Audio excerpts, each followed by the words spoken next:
The prophecy of the midnight sun approaches.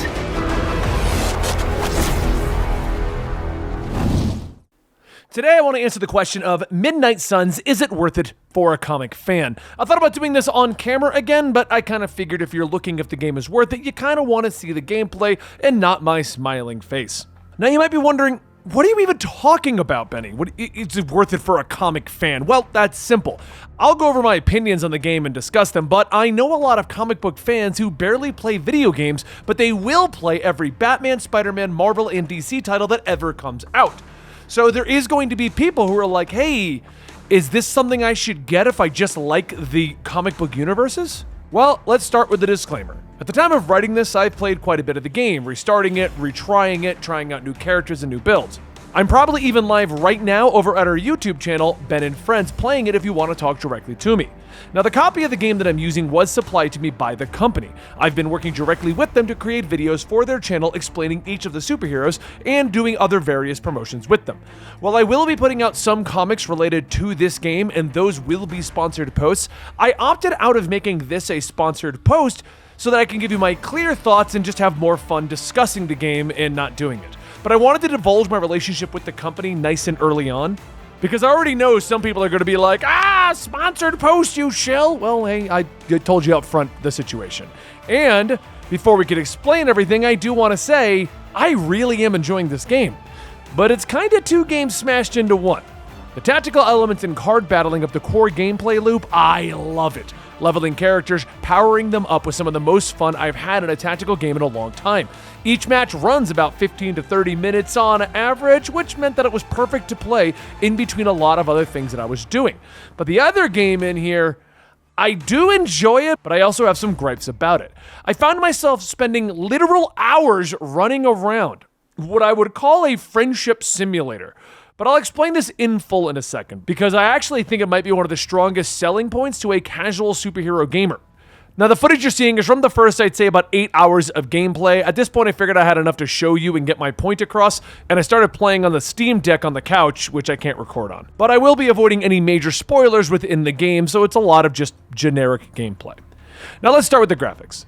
They're not pushing any limits here, but I think they did a good enough job for the type of game this is. I've heard various complaints about it looking like a mobile game, but honestly for me, that's not really the insult you think it is. I play a lot of mobile games, and when they look like this, I don't consider a mobile game to be a problem anymore. Anyway, the only issue that I've had with my beta copy is that Tony Stark looked a little under-textured. I just couldn't get over how flat he looked compared to all the other models.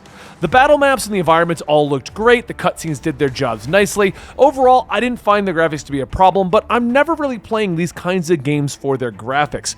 If you're playing the Tactics Ogre remake like I am, then you understand we want more solid gameplay with these kinds of games. Because when I'm playing these, I want more of a tactical nature, and that's the biggest highlight of this game. And now, having gotten farther than I had played during the impressions, I will say this is not as tight as like XCOM or even Fire Emblem on its tactics. But that's okay, because it brings in another type of planning. The card system. You see, you pick 3 heroes to bring into combat. They each bring in 8 cards. The cards are then shuffled together to make your deck, and boom, you're on the ground running. It drops you onto the battlefield, and the whole thing is open to you. You'll draw your cards, plan your moves, use basic attacks so that you can one-shot basic minions. That allows you to get another card play. Then you use your bigger cards to hit the guys that have life bars and whittle them down. Using enough of these abilities will get you a heroic ability, like Ghost Rider's Hell Charger, or Blade staking an enemy, or Captain Marvel's Photon Blast. You get a set number of card plays if you don't do any card refunding, and you can redraw 2 cards per round. Generally, the cards are all attack-based, so I don't think I ever ended a round and had useless cards in my hand. The only time I found myself in a bit of a bind is when I had a bunch of heroic cards in my hand, so I just redrew them and got another attack. But if you do find yourself in a bind, the environment is also open to you. You can move to any object on the battlefield and kick or throw it to still do some damage. Also, knockbacks and throwing enemies are a big part of the tactical element of this game, so you can move one character around to stage your hit and hopefully knock someone into someone else, or use cards like the Hellmouth from Ghost Rider to knock your enemies into open portals going right to hell. You know what? I think Hydra deserves that. Hydra deserves to go straight to hell. I'll take that. Now, while my explanation may have been a bit much for some of you, they did spend the first 2 hours fully explaining this system, and it's actually pretty intuitive. It was also a lot of fun. As the decks began to fully unlock, I was having a lot more fun opening the chests between the matches and picking out new cards and then combining them to figure out how I was going to stage the tactics. While this isn't as tactical as I'd say XCOM or Fire Emblem, it's a different kind of planning, and if you play games like Magic the Gathering or the Pokemon card game, you'll quickly understand what actually is going on and start making your connections. So my verdict on the gameplay? 100% worth it. The combat, the cards, the core gameplay are a blast. You'll also be able to tell right away if this is your kind of game, because it's a turn-based tactical game. If you want a more beat-em-up kind of game, trust me, superhero games have those. This isn't it. But like I said, there's an entire second game in here. So between the matches, you're going to be at your Abbey, your base, doing what I've dubbed the Friendship Simulator. In here are all of your teammates, and between the matches, you have to bond with them. This leads to long discussions with them about everything from the movies they like, to their origins, to their history, what they think about the other team members, and even what kind of food they like. And everyone here, as dark as the overall concept of the game is with a demon queen coming back from the dead, is all happy and chipper. They all just want to chat about their favorite things and smile at you while they're doing it. They crack jokes and they act like Lilith isn't trying to cause the end of the world. Now, this is where I think a lot of comic fans are actually going to enjoy this, because at first, I was really enjoying this. Robbie was going on about his younger brother Gabe and how much he missed him, and it brought a smile to my face. Nico explaining that her family was a part of a secret organization and that they were evil, and then explaining that she's making her own secret organization within the Midnight Suns was all so much fun, and I chuckled at the thought of it. I was like, this is awesome. I'm actually loving this character building, because it was fun. It was all those fun comic facts that we comic fans know, and I love to see that the developers placed this much time on having them in there.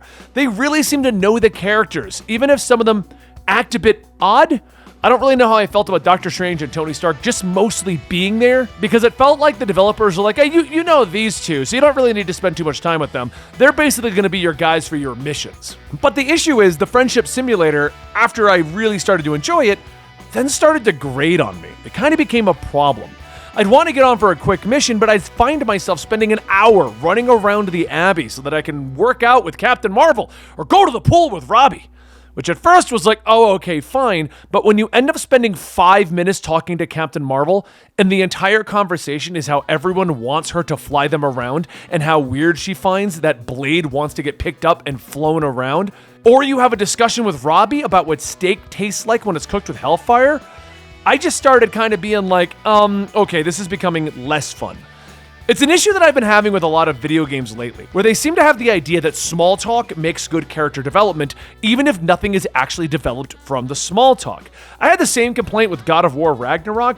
I remember food tasting better. I suppose you'd like to try cooking for this lot. I accept. But that's a whole separate game for me to complain about one day if I ever decide to really take the gaming channel far. Gaming channel, Ben and Friends, by the way, please check it out. Eventually, I did what I basically did in Persona 5, where I picked my favorite characters and I focused on them, allowing myself to skip over the other characters and just kind of pick random things for their voice options. Now, this whole thing wouldn't even be a big deal if you didn't need to do it and it was just a bonus mode. But building up the friendships in the Friendship Simulator is actually important. Getting close to the characters unlocks more abilities, more moves for them to use. Plus, there's an entire good versus evil morality thing, which, like most games that do this, makes no sense at all. They just seem to arbitrarily say, like, oh, that statement's evil. And I'm like, that's actually a statement I would have picked, but okay. And once I started seeing how long I would spend in the Abbey between missions, that's when it started to get on my nerves a little bit. Because I just wanted to get on and do the next mission, but instead I had to go chit-chat poolside with Blade about what his nickname is because he doesn't want to tell me what his real name is. But like I said, the combat is so amazing, I really just wanted to get back into playing the maps. So that brings us to the actual question I started this video with. If you're a comic fan and not a huge gamer, would you actually like this game? I actually think yes. As long as you like the idea of a tactical game and not some action game. As it's turn-based, there's no real quick reactions needed to play this game. Combined with the amount of lore, backstory, and chit-chat you get from the characters, I really do think you'll enjoy this. Plus, I didn't mention it earlier because we were trying to focus on the characters you get in the opening, but it does touch on characters we've never seen before in games. Some characters like Ileana and Nico never even getting a mention. As a gamer, I enjoy the fact that the game comes out the gate with a ton of replayability, multiple difficulties. New Game Plus is apparently in there, but I didn't get to the end yet, so I don't know. Customizable characters, loadouts, card systems, it's all just awesome and so much fun to play. My biggest complaint with this game is that it came out now. There's so many games out there I'm trying to get through. This would have been a perfect downtime game for me to plow through and do everything. So that's it, that's my overall opinion. If you want some more gameplay or more of my adventures, I'll be streaming this over at the Ben and Friends YouTube channel, where I'll also be uploading Gotham Knights and Midnight Suns focused videos and more as we grow out that community. I'm also trying to do weekly giveaways of whatever game I'm playing at the time. So if you go on over there for our Midnight Suns footage, you'll get a chance to win a Midnight Suns game. Thank you for watching this. Really hope you guys enjoyed. I'm trying to do more ranty videos, more opinion-based videos, and this was my opinion of Midnight Suns. I'll see you guys next time.